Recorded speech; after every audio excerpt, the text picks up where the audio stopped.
పార్లమెంటుకు శాసనసభ నియోజకవర్గాలకు ఏవైతే పేర్లు చెప్పబోతున్నానో వారందరినీ ఇన్ఛార్జిగా మా పార్టీ అధ్యక్షుడు జగన్మోహన్ రెడ్డి గారు ఆలోచనతో ప్రకటిస్తున్నారు. అవన్నీ కూడా కాకినాడ ఎంపీ స్థానానికి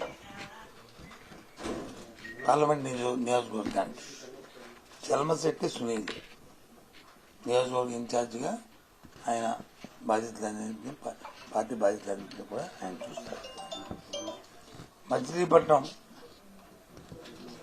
ఎంపీ నియోజకవర్గానికి సంబంధించి పార్లమెంట్ నియోజకవర్గానికి సింహాద్రి రమేష్ బాబు ఎవరైతే ప్రస్తుతం అమనగడ్డ ఎమ్మెల్యేగా ఉన్నారో వారు ఆ పార్లమెంట్ నియోజకవర్గం త్వరగా ఇన్ఛార్జిగా వ్యవహారాలన్నీ చూస్తారు. ఆయన నరసరావుపేట నియోజకవర్గానికి సంబంధించి పార్లమెంట్ నియోజకవర్గానికి సంబంధించి పి అనిల్ కుమార్ యాదవ్ ఎవరైతే మొన్నటి వరకు మంత్రిగా ఉండి శాసనసభ్యుడిగా నెల్లూరు శాసనసభ కార్పొరేషన్ శాసనసభ్యుడిగా ఉన్నారో ఆయన పార్లమెంటరీ నియోజకవర్గానికి నరసరావుపేటలో ఆ బాధ్యతలన్నీ కూడా ఆయన చూస్తారు.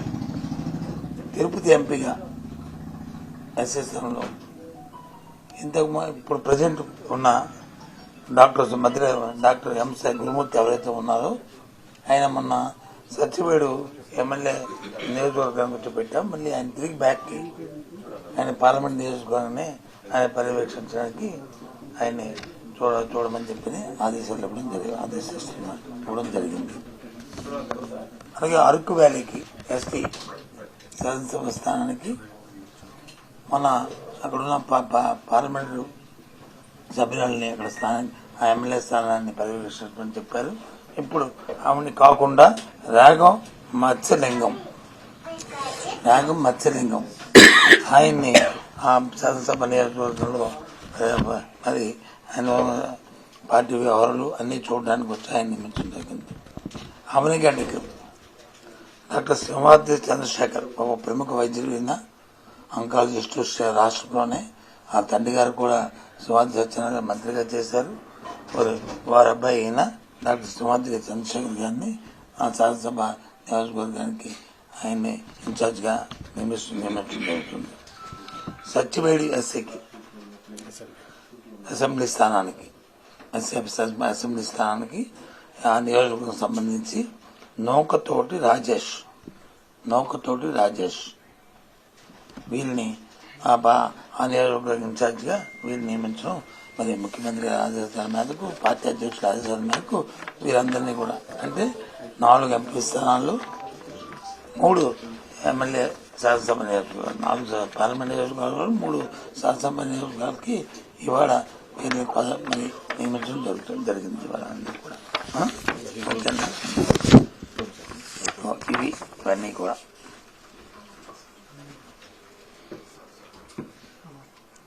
ఓకేనా.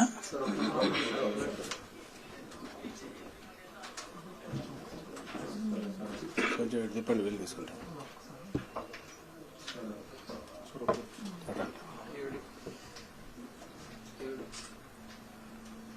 నాలుగు పార్లమెంట్ నియోజకవర్గాలు 3 శాసనసభ నియోజకవర్గాలు ఓకేనా.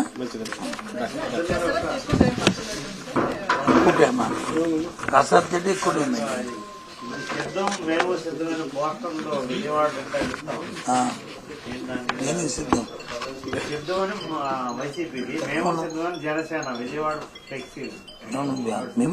దేనికి వెళ్ళి సిద్ధం నాకు మేము సిద్ధమైనది వచ్చి రాబోయే సారస్వత ఎన్నికల్లో ఈ రాష్ట్రంలో ఎన్నికలు జరుగుతున్న నేపథ్యంలో పార్టీ కేడర్తో సమాయత్తం చేసుకుంటూ ఎన్నికలు సిద్ధంగా ఉన్నామనేది మన అక్కడ భీముల్లో నుంచి ముఖ్యమంత్రి గారు లక్షలాది కార్యకర్తల్ని ఉద్దేశించి ప్రసంగించి వాళ్ళందరినీ సిద్ధం చేశారు. రేపు 3వ తారీఖున వచ్చి నెల్లూరులో వచ్చి మళ్ళీ ఏలూరులో వచ్చి 3వ తారీఖు నాడు అక్కడ కూడా ఆయన కార్యకర్తలందరినీ అక్కడ సమాయత్తం చేస్తూ సిద్ధం చేయబోతున్నారు. మరి దేనికి సిద్ధం అవుతున్నారో నాకైతే తెలియదు. మా ఊరికైతే మేము సిద్ధం ఉండడానికి ఒక అర్థం ఉంది. ఎందుకంటే ఒక పార్టీ సింగిల్ గా పోతున్నాం, 175 స్థానాలకు మేము వస్తున్నాం. ఇప్పుడు మరి జనసేన వాళ్ళు ఎన్ని స్థానాలకు పోటీ చేస్తున్నారు, ఎన్ని స్థానాలకు సిద్దమవుతున్నారు, తెలుగుదేశం పార్టీ ఎన్ని స్థానాలకు సిద్దమవుతుంది. ఒకరుగా వస్తున్నందుకు మేము సిద్ధం అవడంలో ఒక సవాలు ఉంది.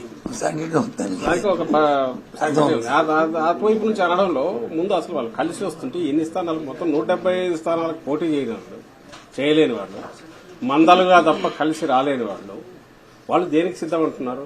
ఒకరు మేము సిద్ధమే అంటే మేము సంసిద్ధమని ఇంకోరండి జోకర్లుగా మిగిలిపోలే. అర్థం లేని మాట దానికి. అసలు ఇంతకుముందు ఏనన్నట్టు వాళ్ళు అసలు ముందు మాది మొత్తం దీనికి నిన్న శంకారావం పూరించారు. ఈయన మొత్తంగా క్యాడర్ మీటింగ్లు అన్ని జరుగుతున్నాయి. ఒక పక్క ఇంకో పక్క లిస్ట్ అనౌన్స్ చేస్తున్నాం. 175 స్థానాలకు పెడుతున్నాం. 25 పార్లమెంట్ స్థానాలు. ముందు అది తేల్చుకున్నాక వాళ్ళు ఇగో మేము కూటమిగా సిద్ధమంటారా లేదా 10 పార్టీలు కలిసి సిద్ధమంటారా అప్పుడు చెప్పుకోవచ్చు. అన్నిటికంటే ముఖ్యం వాళ్ళు ఎక్కడైతే వాళ్ళు మీరు అడిగిన ప్రశ్న ఆ ప్రాంతంలో వాళ్ళు ఏదైతే ఫ్లెక్సీ పెట్టారో అక్కడ ఎన్నికల్లో ఆ పార్టీ పోటీ చేస్తుందా ఆ అభ్యర్థి మా అభ్యర్థి చెప్పనండి చెప్పి చేసుకుంటే తప్పే ఉంది. అది అంతే. బాగుండంగా కాదు వాడుతున్నారా ఇంకోళ్ళు వాడుతున్నారా అనే దాంట్లో ఇక్కడ డిస్కషన్ అప్రస్తుతం అన్నీ కూడా. కానీ ఏదైతే సిద్ధమని దీనికి సిద్ధమని అక్కడ ఆ ప్రాంతంలో వచ్చే వాళ్ళు ప్రత్యేక పెట్టి మేము దేనికి సిద్ధమని, అందుకే మేము అడిగాను దేనికి సిద్ధమని చెప్పింది పోటీ చేస్తామని. మేమైతే ప్రతి బూత్ లో మేము సిద్ధం అంటాను, ప్రతి గ్రామంలో సిద్ధం, ప్రతి నియోజకవర్గంలో సిద్ధం. అక్కడ వైఎస్ఆర్సీపీ సిద్ధం ఉంటుంది. మీరు అక్కడ జనసేన పోటీలో లేని చోట జనసేన సిద్ధం అంటే దానికి సంసిద్ధం అంటే దానికి ఏమైనా అర్థం ఉంటుందా? తెలుగుదేశం పార్టీ లేని చోట సంసిద్ధం అంటే అర్థం ఉంటుందా? మొత్తం స్థానాలకు పోటీ చేయలేని వాళ్ళు సిద్ధం అంటే దేనికి సిద్ధం?